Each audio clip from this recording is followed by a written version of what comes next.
Hey, welcome back to the Mike Santiago Show presented by Compassion International. We got such a great show for you today. We're going to be talking with James Lindsay. He was recently on the Joe Rogan podcast, all about freedom, making sure that our rights aren't being taken away as Christians, as pastors, and as parents.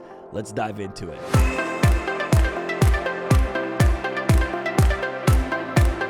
I would like to highlight a ministry that we've loved for so many years, Compassion International. Compassion is an incredible organization. It's all about releasing children from poverty in Jesus' name. They currently serve over 2 million children and their families in some of the most poverty-stricken areas of the world. And here's my favorite part. They resource all these kids through local churches. Compassion is all about equipping the local church so every single child is cared for by leaders in their community. And as a pastor, I've found Compassion to be a strategic part of our global mission strategy, and as a church, we've incorporated Compassion into our focus on the country of Guatemala. Compassion made it easy for everyone in our church to put their faith in action by caring for a child in need. I would encourage every pastor listening to learn more about Compassion. You can help equip local churches around the world while seeing your church grow in the process. All you have to do is go to compassion.com/Mike. That's compassion.com/Mike. to learn more. Hey, this week on the show, we're going to be talking about 7 things that you can do to break your next growth barrier. I've been talking with my friend Jeff Leake, and he got me on a Zoom call with a bunch of pastors from the Northeast. Many of them are connected to Allison Park Church and the Reach Northeast network that he leads. He's the godfather of church planting, an incredible apostolic gift. And I was able to sit down and have a conversation and teach some of his pastors that are connected to his network about 7 things that I would do to break the next growth barrier. I think this will be helpful for you, so let's jump right into the conversation. And so I want to help you over the next couple of minutes. I just have kind of like 7 barrier breaking kind of ideas that we've implemented and we've seen work. And, you know, your church doesn't have to, your church is a mega church in relative to other parts of the earth. My parents are missionaries in Spain, and it took my dad 6 years to see one convert in the area of Spain that we were at because they were so close to the gospel. And so he was on a mission, and he had a mega church on his heart, even though it took a long time to get conversions. I was just in Zanzibar and Pemba, Africa, and we baptized one person, and you would have thought we were celebrating like we baptized 10,000. And so just know that this in no way is meant to degrade smaller scale churches. And if you are reaching anyone at all, it's a huge win for the kingdom.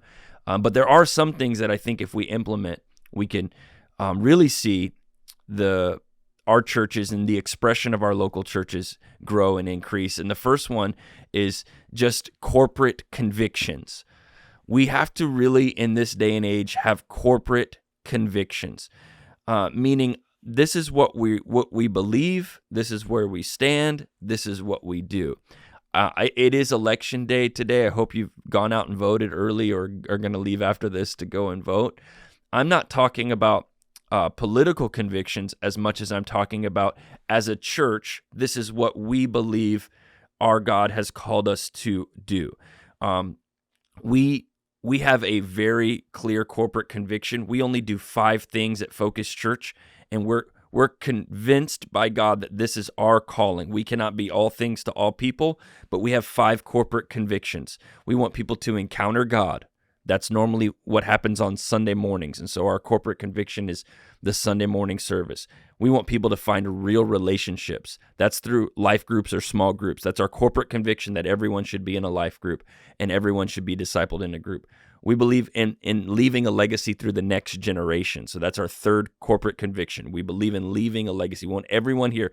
If you have children or if you have grandchildren, we want this to be a place in where they can leave a legacy. Then we want them to discover their purpose, meaning we want to help develop their call and discover their purpose in serving, and then we want them to change the world.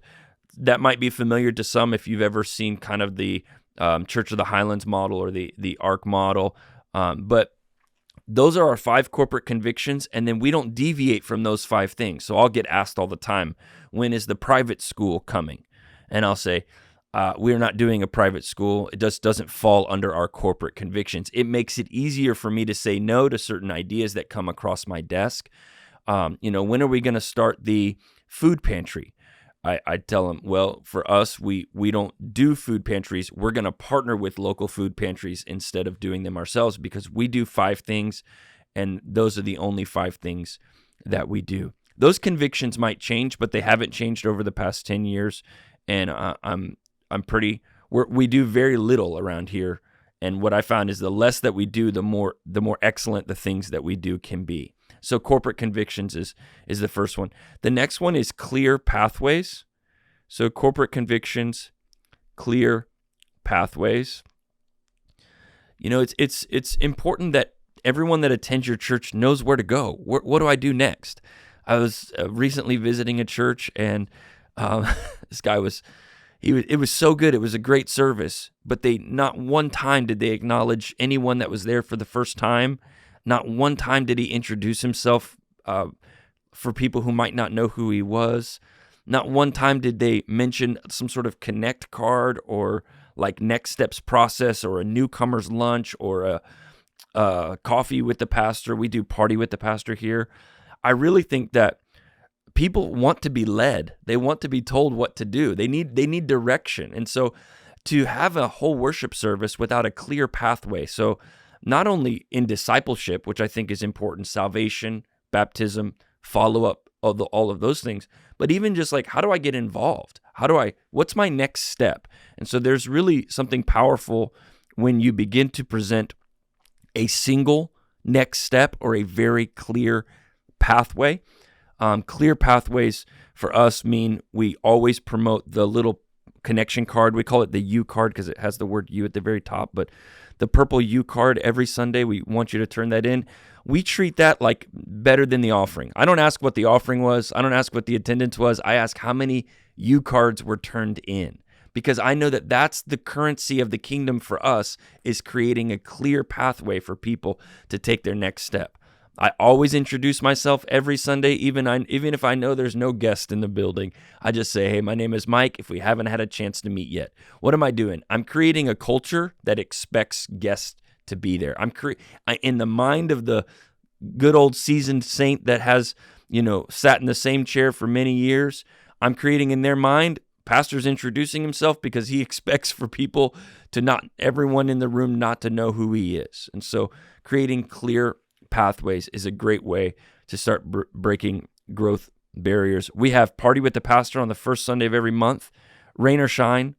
Even if it's Mother's Day or Father's Day or Easter, we always do Party with the Pastor on the first Sunday of every month. And we do it at every service, after every service, regardless of how many people attend. So in our first service, there might be 2 or 3, maybe one person, and we just have a couple of volunteers come sit around them, and it feels full, even though 7 out of 8 of the people are a plant, and only one person is new. They don't really know that. We ask questions. We just dialogue. We have a clear pathway. Party with the Pastor, and then this coming up Sunday, the second Sunday of the month, is Serve 101. That's like a ministry fair or like a find your team. I don't know. Discover your team. You probably do this at some form or fashion. It's very similar to Growth Track, but we only do 2 steps. That is Party with the Pastor and Serve 101. And I think at the end of this, we'll have some time for some questions. The number 3 is creative moments. All right. So if you want to break the growth barriers, having creative moments is really helpful. So we all are creatures of habit, and we all tend to gravitate towards what we know and what we love and how we feel. And a lot of times it just takes a little shift in the weekend service or a little shift in how you've done things for a long time that will help actually spark people to remember the service and how impactful it was. There's a book called The Power of Moments by Chip and Dan Heath. It's not a Christian book. These guys are, they're basically they're researchers. They do market research. And they talked about the power of moments and how transitions, beginnings, and endings are so important. And so maybe there's some creative ways. I'm thinking of, it came to our attention that there was a young couple in our church who just moved into a new apartment, but they didn't have any of the resources to furnish it. And so we said, you know what, let's get this couple a couch. And we could have got them a couch and taken it to them and let that be it. But instead, we, during our offering time, we brought them up on the stage. We said, hey, we know you just recently moved into a new apartment. We know that you've been sitting on lawn furniture and using a cardboard box as your coffee table. And we just want you to know that we love you so much. We're grateful you serve in our kids ministry. You serve faithfully. And we know that it can be tough to furnish a new home, your first home as you just got married. So we decided to purchase you some living room furniture. And then some men in the church brought out the couch to the stage, and they brought out the furniture on the stage. And the wife is crying. What is that? That's just a creative moment. And when people leave, they're going to leave saying that church creates moments. I don't remember every word the preacher said. I don't remember every lyric of the songs that were sung, but I remember the moment when they gave the couch to the family or blessed the single mom with a Uber Eats gift card or a DoorDash gift card or whatever it might be. Same thing for your preaching. Moments in your preaching. It's being very creative in your preaching. I have my podium has like a little drawer in it, a little cabinet, and every once in a while, I call it the Mary Poppins pulpit because I'll pull something out to illustrate the point. They didn't know that it was there the whole time, but then I'll pull it out and I'll illustrate the point. So the corporate convictions, clear pathways, creative moments. The next one is consistent meetings. After COVID, it was like we couldn't meet together, so we kind of had maybe like a leadership plan or a leadership development plan, but that kind of fell to the wayside, and it might be hasn't picked up in a long time. Maybe you haven't had leadership gatherings. Man, there's nothing that galvanizes your team better than having consistent meetings. So we have the third Monday of every month. It's consistent meetings. It's our leadership team. We invite anyone who's looking like a leader, who has leadership potential, who is a leader, to these meetings, and we just get everyone on the same page. There's just power in consistent leadership meetings. I love what Pastor Jeff does with these meetings. He basically is saying every other month, we're going to have consistent meetings. Sometimes the content won't be that great. When we have Mike Santiago, it'll be so-so. But if we're consistent enough, eventually your leadership will grow. Eventually the consistency, like when you go to the gym, you don't go to the gym one time and do one set and then look in the mirror. That's just not how growth happens. That's not how development happens. That's not how health happens. You show me the guy who's gone to the gym every day for 5 years and eventually you can't help but look strong. And so consistency in meetings, I find that the smaller pastors, maybe some are bivocational, maybe it can be hard sometimes to rally the troops. Even something as simple as a Zoom call that just says, here are the big things that are coming up in the next 60 days. It really helps people put things on their calendar and get in front of their life. Because if they're getting things last minute because they didn't know about it, they're less likely to attend and less likely to be engaged. Let's face it, church fundraising is hard. 90% of U.S. wealth is tied up in non-cash assets. This means that churches only accepting cash donations are missing in massive giving potential, and Overflow.co is here to help. Overflow is an online software that empowers donors to give crypto and stock donations to churches and nonprofits within minutes. And the average donation to a church and nonprofit that doesn't accept crypto or stock is about $128. But the average donation through Overflow is $10,000. Your donors want to give stock and crypto because it's the most tax-efficient way to give. Why? Because there's no capital gains tax, so churches can get the full donation and donors can get the full tax deduction. As a result, churches have seen up to 32 times return on their investment with Overflow. Let's unlock unprecedented generosity together at overflow.co/Mike. That's overflow.co/Mike. Okay, so just to recap, we have corporate convictions, we have clear pathways, creative moments, consistent meetings, and then cultural standards. Cultural standards. I know that everyone's culture on this call is different. Everyone's style of ministry is going to be different. But whether you know it or not, your church does have a culture.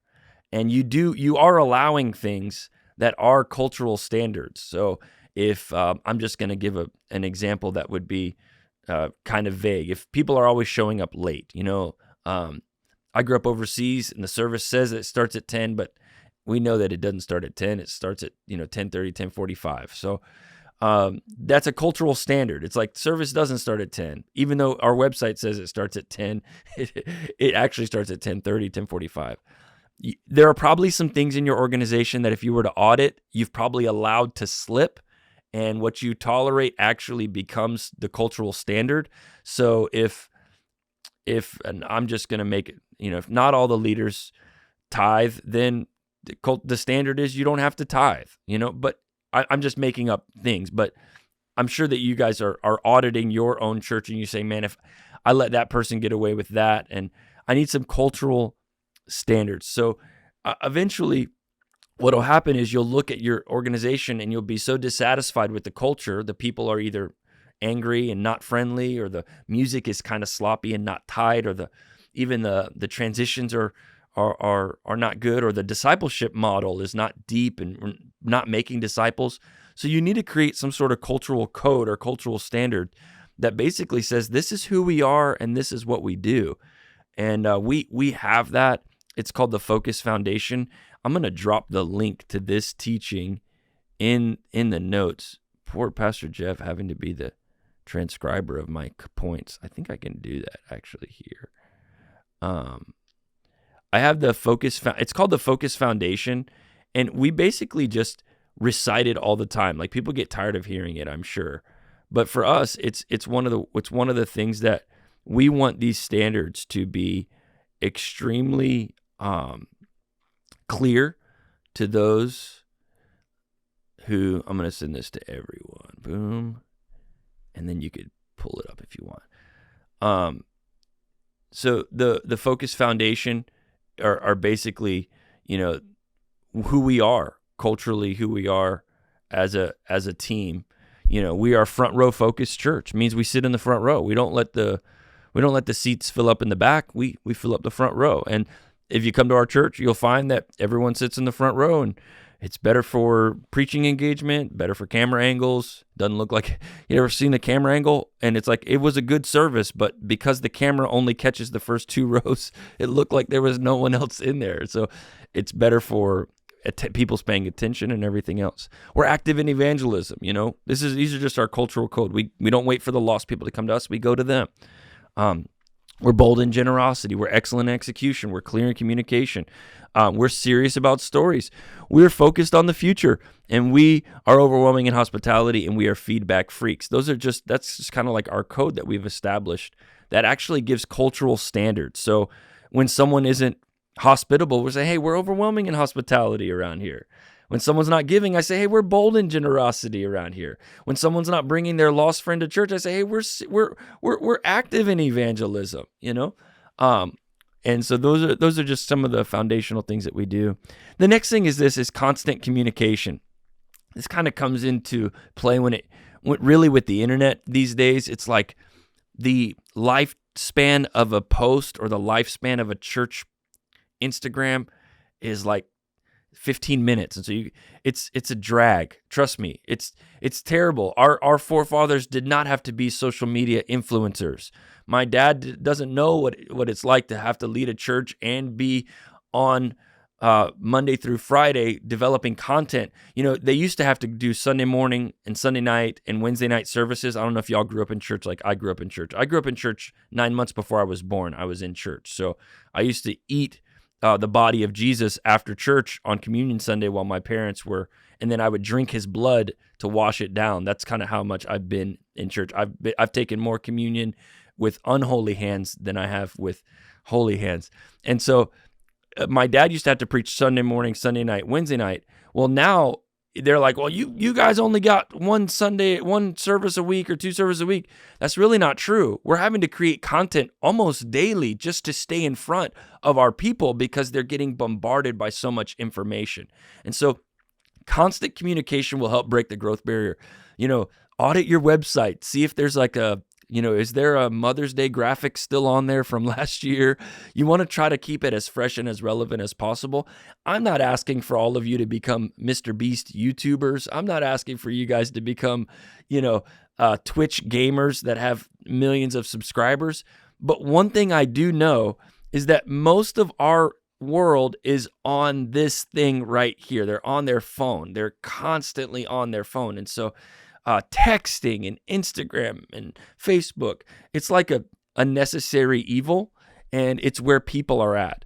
On average, our staff sends about 600 text messages per week from their phones personally. This isn't the mass texting. I'm talking about they with their thumbs. And what we do is we run a list of kids that were checked in one week against kids that were checked in the next. And if a kid missed, then we count that family as missed. And so we text, hey, we just wanted to let you know we missed you. Pastoral care. Hey, we didn't, we noticed Johnny was in class on the 4th, but he wasn't in class on the 11th. And we're just following up to see how everything was going. Oh, yeah, he has the flu, or oh, yeah, we had soccer tournament, whatever it is. But there is no better feeling than going to a church and feeling missed. And at a church like ours with multiple services and video venue and now over 1,000 people, it's making our big church feel real small when they get a text message from someone on staff.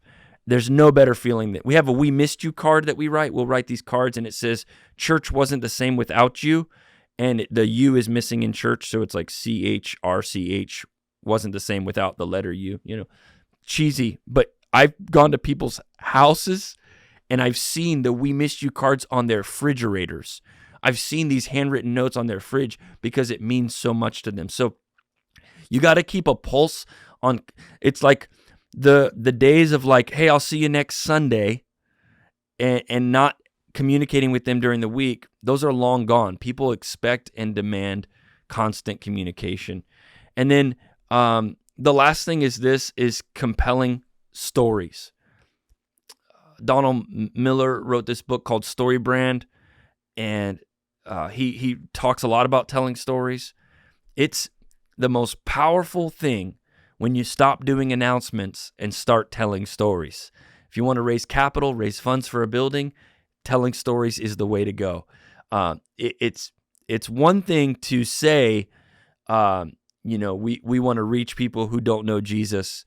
It's another thing for me to say, hey, did you guys know a lady gave her life to Christ here at our church, and she came up 3 weeks after getting her brand new Bible that we give to new believers. And I said, how are you doing? She said, Pastor, I'm doing great. I said, how are you enjoying this new journey of faith that you're on with Jesus? She said, it's awesome. She said, can I ask you a question about the Bible? I said, of course. I'd love to answer a question. I mean, it's every pastor's dream to have a new believer ask them about the Bible. And she points to the Bible and she says, what are these big numbers and what are these small numbers? She did not know the difference between chapter and verse in the layout of the scriptures. And so using that story, I could tell our team and our staff, we are all about reaching people who do not know Jesus for the gospel. And we are all about making sure that there's a seat at the table for every single person who doesn't know God in our city. And our city is no longer, and you guys know this because you guys are also in areas that are no longer just like post-Christian. We're like pre-Christian. Like we're back to like Christianity hasn't even come onto the scene for most of these people. They don't even know what the big numbers are versus the small numbers. But telling that story is way more compelling than me just saying, we got to reach the lost of our city. We got to do what's right. People are dying and going to hell. Like when I tell the story of the big numbers and the small numbers, it's memorable. It's like sticky. It stays with people's brain. It does something different when you tell a story. And so if you haven't read Story Brand from Donald Miller, it's not a Christian book. I think he's kind of a Christian. Maybe he's deconstructing or something. I don't know. He used to be. And then he also has this book called Hero on a Mission. And he has you write your eulogy and you read your eulogy every day. in the morning. Here's the powerful thing about reading your eulogy every day is that you play a lot less video games when death is at the door. You spend your time way more wisely when you have the end of your life at the forefront of your day. It might be morbid for some, and that might not be the way that you should go. But I know this: when I read my eulogy every day, it says, I want to, here lies Mike Santiago, father of three, husband to one, led a church, and then helped pastors all around the world grow their churches, and whatever. And so I'm doing what my eulogy says I would do if I died today, this morning. And that's what gives me purpose and passion. So those are the things. Let me recap. I sent you guys all the notes so you can have it there. There's also a picture of my family, and there's proof that I bust tables at Panera Bread in those slides. Corporate convictions, clear pathways, creative moments, consistent meetings, cultural standards, constant communication, and compelling stories. And so those are the things that I have for you. And I'm open to any questions that you might have. And Pastor Jeff, you can take it from there. Thank you for letting me speak today. Hey, this next segment is brought to you by our friends over at Compassion International. They have the life-changing ministry of compassion. All you have to do to get started is go to compassion.com/Mike. That's compassion.com/Mike. Well, hey, everyone. Welcome back to the Mike Santiago Show, sponsored by Compassion International. I'm here with James Lindsay. He is a thought leader in so many areas. Today, we're going to be talking about education and faith and race and how it all intersects together. Thank you so much for coming on the show. Yeah, I'm geeked to be here. Talk to me a little bit about what the church is up against currently when it comes to the culture war and kind of how critical race theory and the education system and how it all intertwines. Give me a baseline for maybe someone who's just jumping into what you're passionate about and what we're going to be talking about. Kind of set the tone, and then we'll go from there. Holy moly. So let me just turn on the fire hose and spray everybody down because there's a lot. The church is facing a lot. I think that people are perceiving, especially outside of the church space, they're looking out at the world. And I think they're perceiving that we're in sort of a gigantic, if you will, inflection point in history. Something is changing. Something is wrong. And people notice this. But what a lot of people I don't think understand is that not only is that inflection creeping into the church, and maybe people are picking up on that, but it's actually being brought into the church pretty willfully, because if you actually read the things that they say, I can name who they are, but we'll stick with they for the moment. If you read the things that they say that what we're looking for is a transformation in values, and that values can't be justified through the intellect alone, that requires faith. And that's a close paraphrasing of a quote from a famous person who nobody knew about 2 years ago, who's a lot influenced by the name of Klaus Schwab, who directs the World Economic Forum. He says that we're changing values, and changing values is bigger than changing. It's not an intellectual process. It requires faith. And so that's a quote from a document that they published at the World Economic Forum in 2016, saying that they have an objective to transform the church in order to help them meet their agendas. To meet this huge inflection in history requires transforming the meaning of faith itself, or the content of faith. So if you think of faith as something, or theology as something that kind of binds together different schools of thought and orients them or points them in a particular direction, which should be God, the divine, right? Good, that which is good. They're trying to basically take a hold of that capacity that's binding and pointing and shift it off of, say, the North Star and pointing it off towards some other star to take it in a different direction. And it's really subversive. And, everybody's kind of become familiar with critical race theory. That's part of it. If your listeners send their kids to the public schools or even private schools, are aware, even many Christian schools, that this kind of, agenda, whether it's social emotional learning, whether it's culturally responsive education, has sort of worked its way all the way through the education system. And so what I kind of been trying to go around and beat the drum about is that this is purposed. And as far as what pastors and leaders in the faith communities need to understand is that they're using you. They have a purpose for you that's not actually serving God or pastoring people to serve God, behind you. but to direct you in another direction. And it's a very concerning shift and change. And tools like critical race theory and the education theory enable it. What do you think the church is going to look like, those that succumb to this kind of transformation? In your mind, if you were to predict the future, what does a church that kind of succumbs to the pressures of this transformation look like 10, 20, 30 years from now? Yeah. Okay. Well, let me back up one step and let me talk about education for a second, because what's happening is that they've created a model to take over education, and that model worked. They obviously have control of the schools, and we can talk about the mechanisms of how they did that. Pastors should pay attention, though, because I'll just briefly state what that approach was, and then I want to talk about what it looks like in the schools, and that's what you'll see as a metaphor to what it's going to look like in faith. And so the basic idea they realized in the early 1970s, maybe late 1960s, was that if you want to take over society, you got to take over generationally through education. Politics is downstream from culture. We've heard, well, culture is downstream from education, and they understood that. And so they realized that if you want to capture the society, you have to capture education. And if you want to capture education, you have to capture the teachers. And if you want to capture the teachers, you capture the colleges of education. So they got the colleges of education. So then they got the teachers, and a generation later, and now they're getting the students, which is eventually kind of almost everybody. This same model applies. If they capture the seminaries, they capture the pastors, and then the pastors will mislead, mispastor, miseducate the laity that comes to the church, the congregation. And this is the same exact idea. So this is the scam that's been pulled off. They're taking over the institutes of higher education, where they kind of have some bizarre level of influence, and then it trickles down from there generationally. And so they've crept into the seminaries and so on. But what's it going to look like? Well, we look at education to see what they've done, because it's the same model. In fact, they think of churches as just another school. They think of them, well, actually, it's two things. And if you can read it in the literature, they see the churches as a school, and B, a media platform. So your church is somewhere between, the public school and CNN to them. And it's just a megaphone that they can use, and a classroom they can use to push their values. And so what does it look like in education? You send your kid to school. Do they go to math class? Yes, of course they go to math class. But what does math class teach? Social justice through math, right? Critical race theory through math. They give a statistics lesson, but it's all about how race correlates with poverty, or race correlates with violence, and all this other stuff.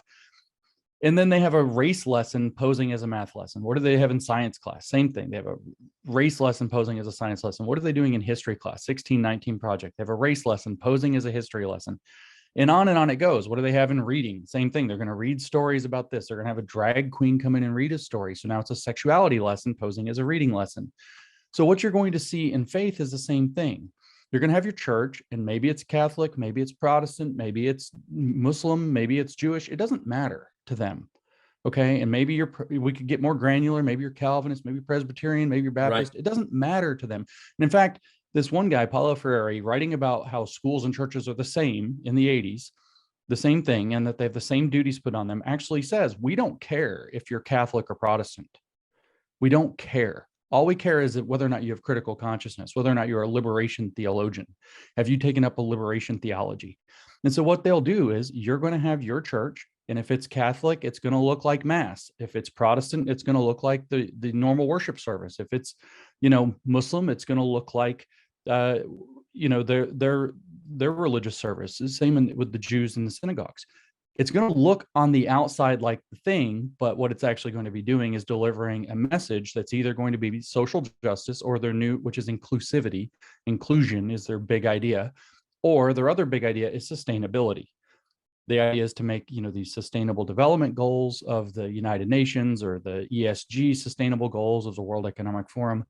That's actually what they say in that 2016 document, is how do we make sure that the faith community is promoting the values and teaching their lessons in a line that show towards sustainability and inclusion. Those are the two big pushes. So externally, or in your average day-to-day experience, your weekly experience, it's going to look the same. The content will be different. So what they're actually doing, to use a kind of gross metaphor I read on the internet, is that they're killing the church, they're skinning it, and then they're wearing the skin as a suit. So it still looks like, if you're Presbyterian, it looks like Presbyterian service, but the message is now something completely different. If you're a Methodist, it still looks like a Methodist service, but the message is all geared toward what they call liberation or emancipation or social justice or sustainability or inclusion or whatever. In 10 years, the values might change completely. Sure. Something else that they want everybody to be on, and they're just going to tug people along. And so that's the idea, is to transform the eternal message that transcends the plight of this world, of the church, into a message that's how do we, in their own words, build the kingdom of God here on earth in solidarity with the oppressed. That's the words they've given for their mission. Wow. So I'm a pastor, a local church pastor, and an evangelical church in North Carolina. I go to hire some people.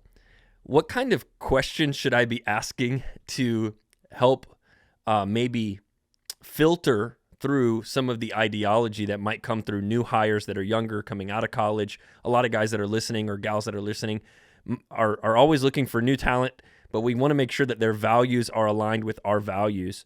What are some of the practices that you've seen organizations do to help kind of ensure that none of this is making its way into the spaces that we don't want it in or at?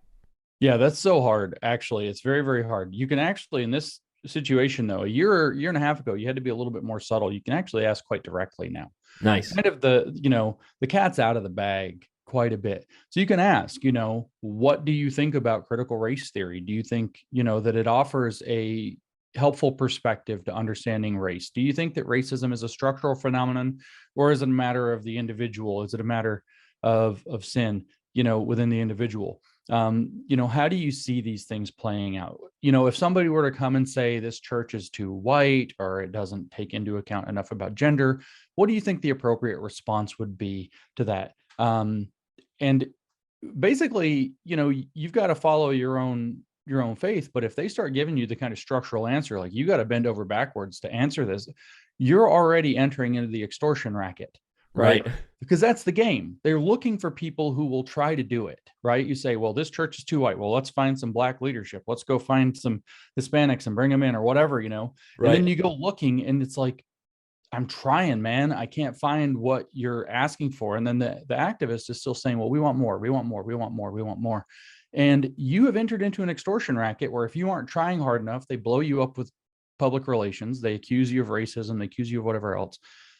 But then when you don't succeed to their standards, which might be impossible, they accuse you of it anyway. Well, now we got some people, but they're not in leadership roles. They got to be put in leadership roles. Oh, well, they're in leadership roles, but they're not head pastor.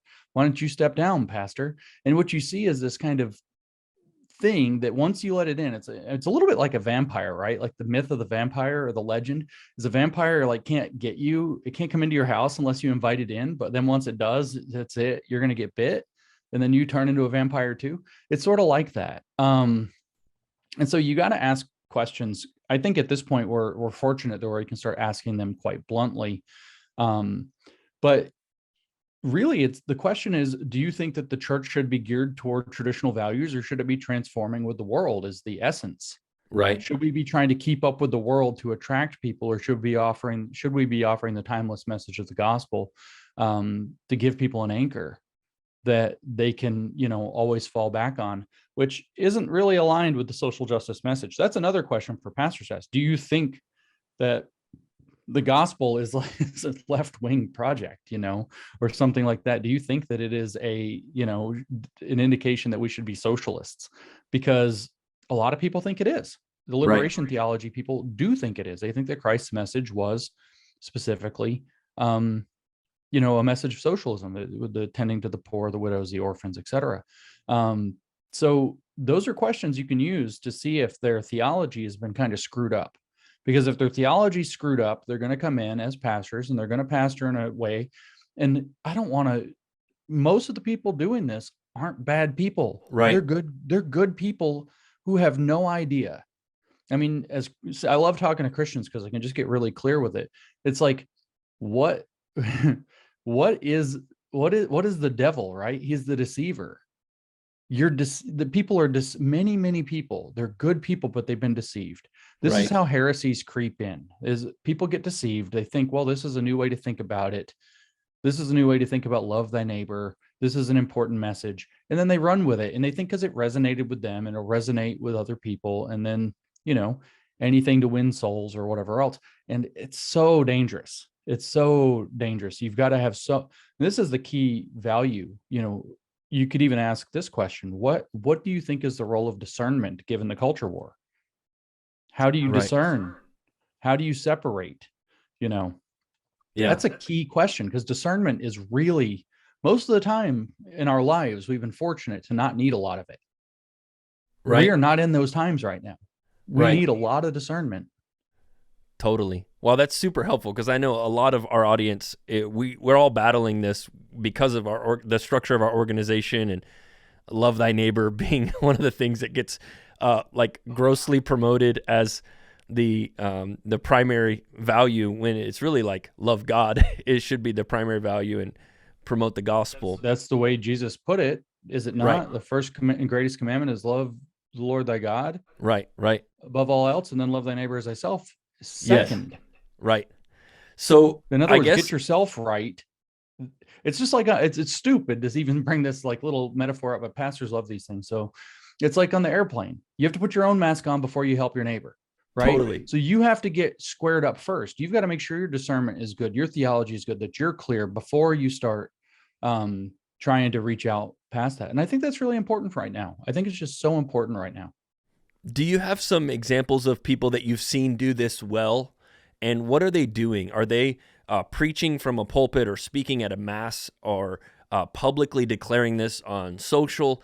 What's the best way to start? Let's say a pastor is listening or watching today, and they're like, you know what? I wholeheartedly want to stand for my values, for what we believe, and I don't want to fall under the pressures.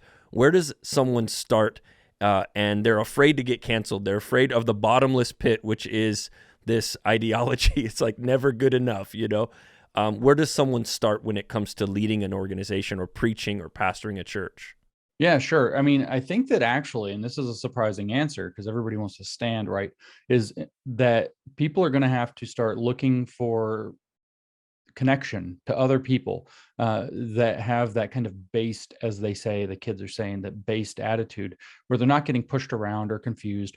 You actually do need mentors who are, as you said, who's kind of doing a good example of this. And I could name John Benzinger out in Gilbert, Arizona, and I could name Andy Woodard up in New York City, believe it or not, even New York City. And a lot of the guys that were at the Turning Point Faith meeting, and Turning Point Faith therefore becomes an organization that is easy to start tapping into and connecting to other people. But a lot of these people, what you need is that network and that organization. You need other people you can talk to make sure that if you start to stray down the wrong path a little bit, they can pull you back, or you can ask questions. But it's just so, and if you start to get canceled, they can say, no, stand strong. We got your back. Rob McCoy out at, where is he? Thousand Oaks, what is it? Calvary Chapel or whatever in Thousand Oaks. Great backbone on him. And of course, he's central to Turning Point Faith. Getting tapped into these networks of people, I think, is absolutely key, because we're in this huge fight. And when you get isolated, it's easy to get pulled off in the wrong direction. It's easy to get, kind of, well, this is a good guy. He's a brother, and I want to listen to him and hear him out. And I know that he has his heart in the right place. But the problem is you can have your heart in the right place and be pulled around by it. And so you want to have a network of people who can check you. And so if you want to stand up, I think the two most important things to do are, first, you've got to meet with other people. So connect to if you don't like Turning Point, that's fine, but you have to connect to other people, reach out to other people that you seem to think are making a good stand of things. The Turning Point group is an easy starting place. So good. Right. For sure. It's so good. Yeah. Secondly, this is the bitter pill. Nobody wants to hear this. And I hate to break bad news to you, but you actually have to do some homework. You actually have to learn some of this. You have to get informed and you have to get organized. Those two things are crucial. Without them, it's not possible to resist this. It will eventually get you. It will eventually pull on your heartstring. I often tell people that, what is John chapter 1 verse 1 about. It's the Logos, right? Right. And of course, in verse 18, we have the Logos is made flesh, and we see it as Christ, Right. etc. Okay, but what is the Christian faith about? It is about submission before, or fealty to, or bowing before, giving up to the Logos, the logic and order of the world made flesh as Savior, etc. Pathos is another kind of persuader, if you will, right? So logos is one of the persuasive methods in Greek thought. Ethics is a second one. Feelings, pathological is a third one. Right. Well, if you start thinking in terms of, well, he's a good guy, his heart's in the right place, pathos is where you get pulled. Pathos is where you get tugged. And this ultimately, what is the social justice or woke or critical race theory or even the gender stuff? What is it all talking about? Feelings all the time. Somebody's offended, somebody's feelings, somebody's lived experience, how they interpreted what happened to them. And it's going to tug you in the feels, and those feels are going to pull you off. And you've got to have your eyes on the Logos. Like I said, the idea is that you need to have your eyes fixed on the North Star or the cross, and they want you to interpret that differently. They want you to see it through some kind of a distorted lens that's going to be distorted through the feelings. And so you've got to learn some of it. You've got to see how they talk, how they appeal to the feelings, how they confuse people about the relevance of their feelings, and will then distort the message of the gospel or the message of the Bible or the message of just normal stuff out in the world, so that your feelings are the thing that tug you in the wrong direction. And the only thing I know to confront that is you have to get informed, and you have to start networking with other informed people so that you can check yourself. You know, when you hit that question, you need to have somebody that you can reach out to and say, hey, looking at this, I'm grappling with this. Can you check me? Can you help me make sure? And so you want to get caught up in the network that's pointing, you know, in the traditional direction, that's not going to pervert the faith. It's not going to introduce a heresy. And if we want to go deep, by the way, this is a heresy. And it's totally not only a heresy, it's the oldest heresy that just keeps coming back over and over and over again.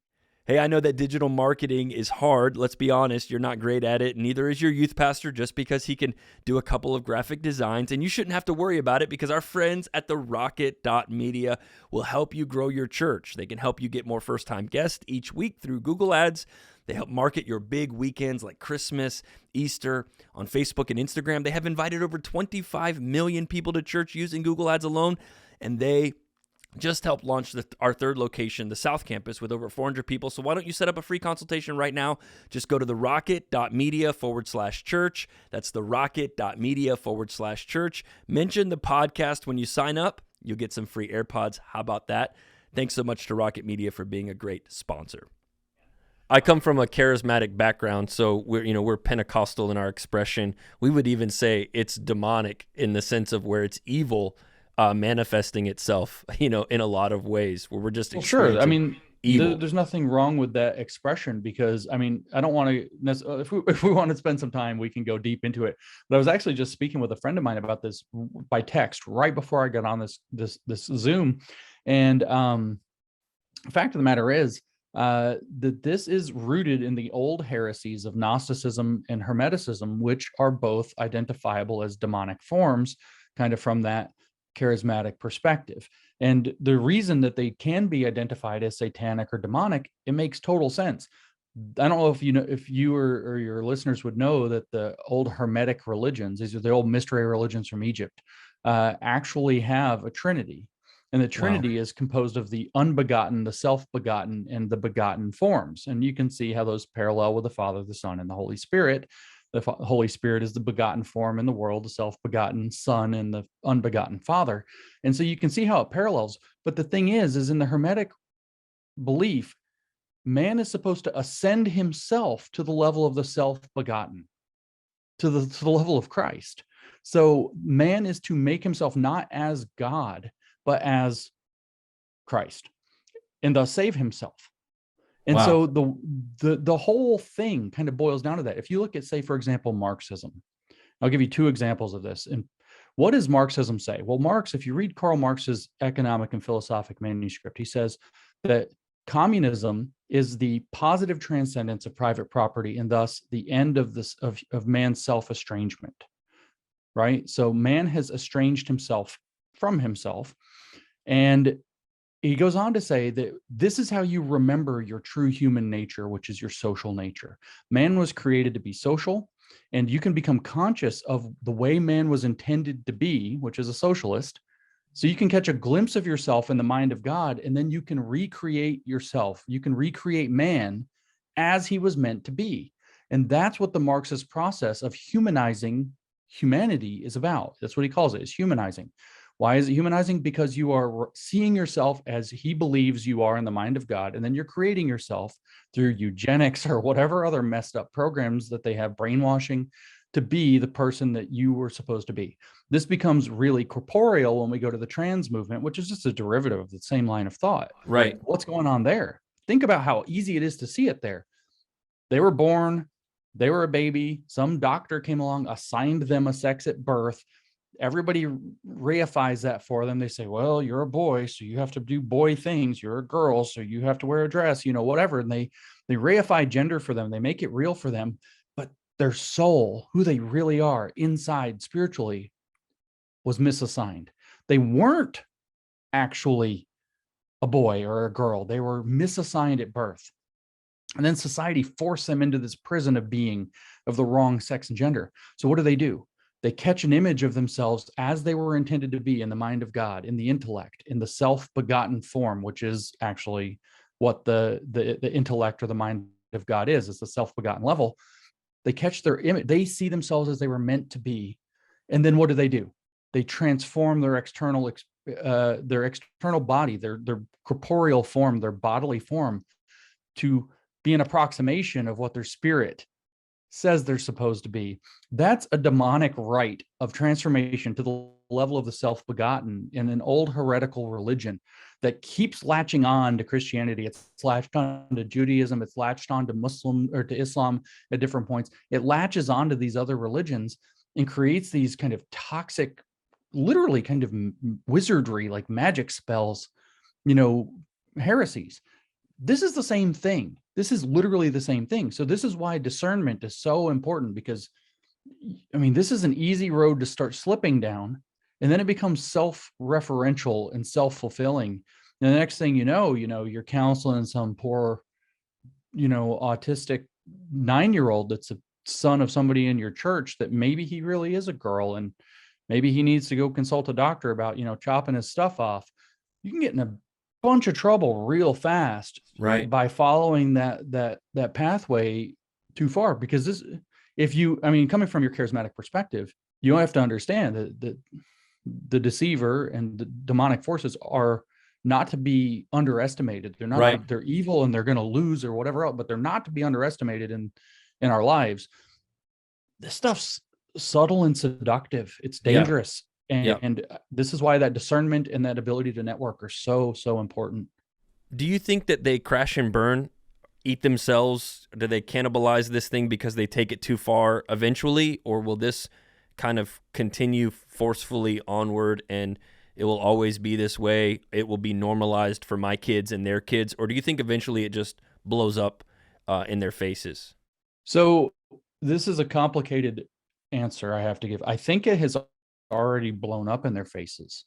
But as for whether or not it'll be forced into normalization is a question we have to answer for ourselves. Are we going to do something to stop this? And I know it was a big problem in kind of Christianity. I just was at this event with a lot of Christians, and we had a great weekend. And the pietism was just so high. It's like, well, I don't have to worry about that. Jesus is going to take care of that. And it's like, I'm not going to step on your faith, but I read the book. I read the Bible, and every single time, with the exception of when Jesus was incarnate on the planet, every single time in the Bible where God sorts something out, he uses the faithful to do it. Right. Every single time. I guess Sodom and Gomorrah is a different situation. Right? He sends a meteor and an angel with a sword or whatever. There's a couple of times in antiquity where he did something directly, but it's all, look at like the book of Judges or the book of Kings. It's always these faithful people who are like, wait a minute, we've gone astray. The prophets who are like, we've got to get our crap back together. We've got to start doing right by this. So I actually think that woke, critical race theory, whatever, I think it's a social justice, whatever, is actually a zombie ideology already. Some people still believe it and they're still all into it, but it's a shrinking number. Most people that I run into, even on, the central left, roll their eyes at this stuff now. They're sick of it. And the problem is that it has all these institutions and has all these people with a lot of power that are like, no, this is the way we're going for whatever set of reasons. I think they should read Matthew 4 if they happen to be tempted and they're a leader in the church, because they seem to have missed the point of that particular story in the gospel. But, the institutions are pushing it, but nobody likes it. And so it's already blown up in their faces. Once they started doing the drag queen stuff, Right. like pushing the trans thing to the point where you can't mention her, you get thrown off social media. Everybody knows that it's like really messed up and you can't say anything about it. Like they've already blown it. But they have the capacity and the power to force it through for a very long time unless people stand up and do something about it. So I don't know what the answer is. Are your kids going to have to deal with this, or their kids, or is it going to, I mean, it eats itself, but when it eats itself, it concentrates itself. So it's not going to just go away. We actually are going to have to take it out of positions of authority, because it abuses them. I mean, not because we don't not because, we don't have concern for these people. These people don't know how to handle the authority. This, of course, is biblical as well. God is the source of true authority. Satan has rejected it, has no true authority. And so what does he do? He occupies principalities on earth and has false authority, but he can do a lot of damage with those. And then what does he do? Is he misleads and loses people. It draws people away through that misuse of that power. And so, what are you going to do? You can't sit around and wait for God to fix it. They're just going to keep lying and spinning their wheels to keep it going as long as they can, because they're caught up in the trap of it. It's going to take good men and women with spines to protect their children, to rise up and protect their churches and to protect their communities and to nourish their communities and to start working again in local government. A lot of Christians gave up on getting involved in local politics. Why?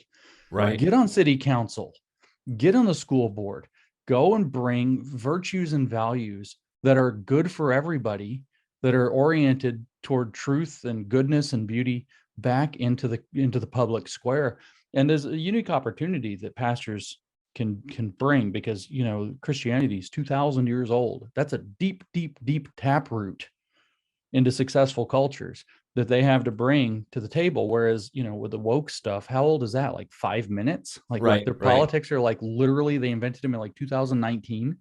It's all brand. I just read a thing.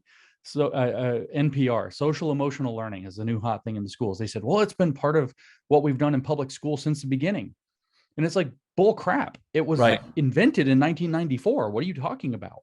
It was invented at the Fetzer Institute, which is a new age spirituality, or look it up. This Fetzer Institute is where social emotional learning started. They are all about new age spirituality. That's what their organization exists to do. And they came up with this social emotional learning to nourish the whole child in his whole community. That was their program. It's like, wait a minute, what's going on? But this has been all along. Education back to the Greeks isn't, but no, it hasn't. Right. Totally. This is such a lie. Yeah. And so this is that's why you have to get informed, though. And that's why you have to organize with people. Those are the two key things. Yeah. Where would be the best place to start gathering information? Let's say, a pastor, he's a reader, but he doesn't know where to start. What are some good resources that would put them on the right track? I mean, I encourage people, and not to self-aggrandize or promote myself. No, please do. I'm on a podcast, so feel free. Go ahead. I created a website called New Discourses. It's at newdiscourses.com to specifically gear people up for that. I always cite my sources, and there's more podcasts now. I write much less than I used to. I podcast much more, but I have hours and hours. I mean, hundreds of hours of me. What I do is read their papers, read their books as podcasts. I have some that are specifically about this thing in religion. I think it's important for people to hear it. Disclaimer, I tend to say bad words because these people make me mad. So totally, shelter your children, sure, and put your big boy pants on, because that's where it goes sometimes, actually most times. But then what I would encourage people to do is read those sources for themselves. Read those sources for themselves. Go, and you're not going to get it the first time. Get over yourself. You're smart. You're not that smart. Marxism is tricky. Go read it yourself. Go read, say, Herbert Marcuse. His most famous book is called One Dimensional Man. It's published in 1964. Go read it. And then you don't understand it, so go back and read it again, and then see what you get out of it. See what he's saying. He's got a bunch of essays. You want an easier one? Start in Repressive Tolerance. It's an essay he wrote in 1965. You can read it in about an hour and a half. It'll blow your mind. That's the world we live in. You'll see it immediately. Go back and read. Everybody's heard, right? Religion is the opiate of the masses, from Karl Marx, right? Right. Do you know where that's from? Probably not. It's from his introduction. It's on page 1 of his introduction to his critique of Hegel's philosophy of the right, which he published at the very beginning of 1844. It's free online. Go read it. Go read that, even if it's just the first page where he says that everything follows from the criticism of religion. The criticism of religion is nearly complete, and blah, blah, blah, blah, blah. And what is the point? Is that religion is a false sun that man puts so he can orbit around it, instead of realizing that he is his own true sun to orbit around himself. And it's like, whoa, that's bad. So go read these things yourself, I think. But again, I'll promote my own stuff. Start at New Discourses. I've been compiling this stuff for a long time, specifically so that people have access to it. I could, introduce other sources. Sure. Eric Fogelin, if you want to understand on a kind of a high level how this is a Gnostic heresy. There's a guy named Glenn Magee, Magee, if you want to understand how Marxism is a hermetic heresy. They've done a lot of work. I mean, these are. I don't think these guys. I know Fogelin's not, but I don't think McGee's alive anymore either. These are old works. These are back in like the 40s and 50s. This is old stuff. You should read some of this and find out what thing is that we're dealing with. You want to understand critical race theory? They have a book called Critical Race Theory, the Key Writings that Form the Movement.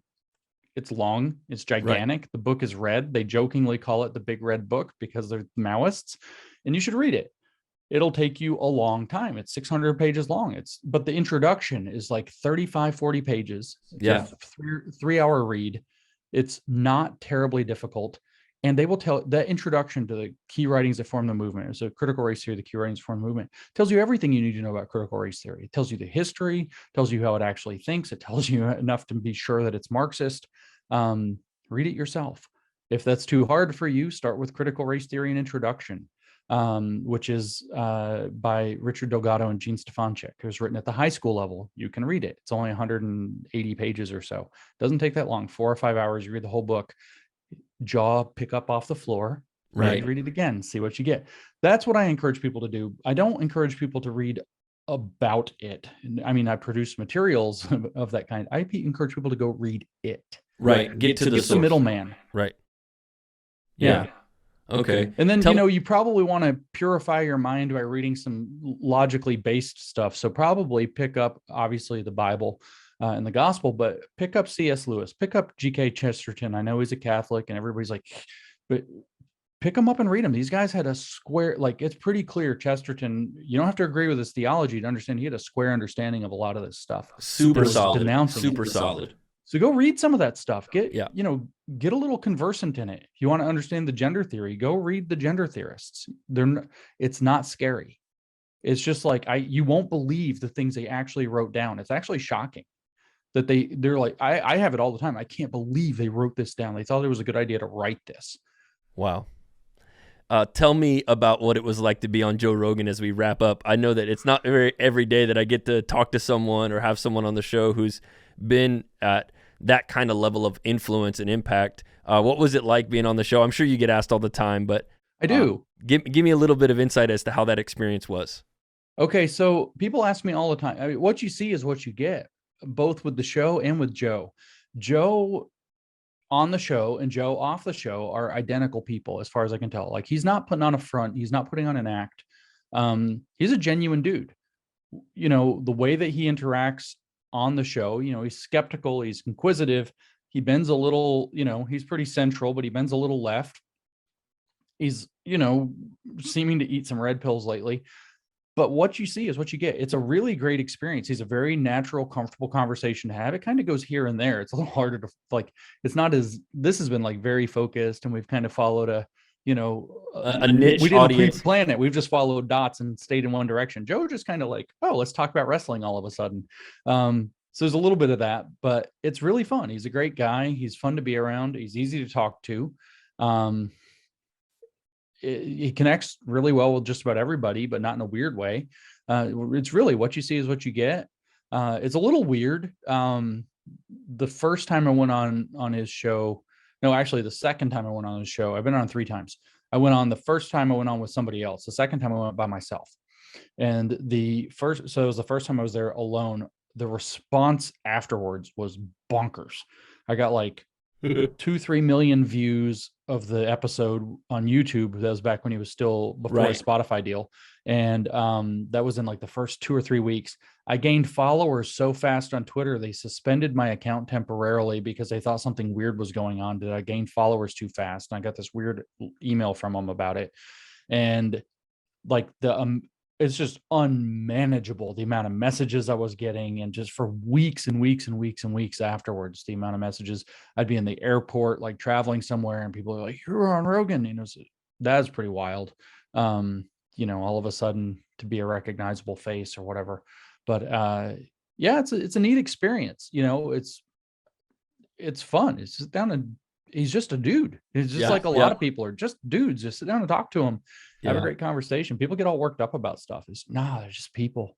Just people. It was fun. Yeah, and he's really opened up the platform to long form conversation, and then it can be in clips, and it's very helpful to get the full perspective if you engage in the whole show, and then you can get it in bite-sized pieces too. It's an awesome media form that I'm hopefully never gets shut down and continues to move because it's very helpful. He's so good with, that kind of long form that does have the clippable content, and it's just so tight. There's something about Joe Rogan that I really want to praise, which is he's kind of willing to go anywhere, like in the conversation. Like, you want to bring up something, if he doesn't agree with what you said, he's going to tell you, like, he's going to challenge you. But he'll go there and he'll have the dialogue. And a lot of people either won't or can't do that. Joe, he used to like do the Fear Factor, eat bugs and stick your hand in like a bucket of eyeballs or whatever it is, the Fear Factor show back in the day. So, he's going to be open like that it's just a conversation. Let's just talk it out and see. But that's actually a really unique gift that his show brings, is just being willing to, with guest after guest after day, 2,000 episodes or something now, long form episodes, to just go wherever it goes, have the conversation without fear of just having a dialogue and what it implies. And if you think somebody's right, say, okay, yeah, and talk about it. If you think somebody's wrong, say, well, I don't know about that, and then talk about it. I think it's really kind of a really big gift that he has, that, he's willing to do that and able to do that so well, and to connect with so many people to do it. Absolutely. Well, James, I am grateful for your time. Thank you so much for coming on the show. How can our listeners connect with you on Twitter? What's the handle that they can follow if it's not suspended right now? Yeah, I was going to say, oh no, I have bad news for you. I have been permanently removed from Twitter. I am dead on Twitter. It does not exist anymore. They killed me because of the OK Groomer thing, and I no longer exist on Twitter. But the handle was, and you think that this is going to be pointless, but it's not. The handle was @ConceptualJames. Okay. So one word, Conceptual James. 15 letters. I'm sorry. It's the maximum they allow. The reason it's not stupid for me to say that it was that is it is still my handle on all the other ones. Gotcha. So, whether you're on Instagram, Facebook, Truth, Getter, whatever. The only one that is not that is YouTube. And I run my YouTube through my company. There's also an account from my company, which is New Discourses. Again, the website is newdiscourses.com. And the handles for social media are @newdiscourses. So, and that's true on YouTube as well. So yeah, YouTube's the only one I don't have a personal account. It's just the company's account. And that's where all my podcasts are, if you like to hear them out on YouTube instead of on whatever other platform. But so I'm everywhere @ConceptualJames and @newdiscourses, except I'm not on Twitter. Awesome. New Discourses is still on Twitter. And awesome. For the record, Twitter executives, I don't run that account. I have somebody else who does it. I don't use it. I'm not banning or evading your bans or whatever. It's all business all the time over there. Hopefully they're listening to the podcast and they could make sure that that's not the case. Hey, I'm very grateful for your time here at the Mike Santiago Show. We wish you all the best in everything that you do. Thank you for just being a voice and a resource for leaders and pastors and everyone in every community that is up against what seems to be a giant, but it seems to be shrinking. And so we're very grateful for voices like yours that make it easy to understand and truth easier to find. So thank you for that. And thanks for being on the show. Well, thank you so much.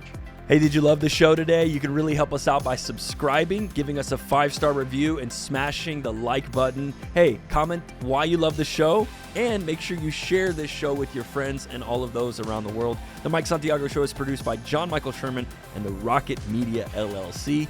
To find and follow Mike, go to the MikeSantiagoShow.com right now. That's MikeSantiagoShow.com.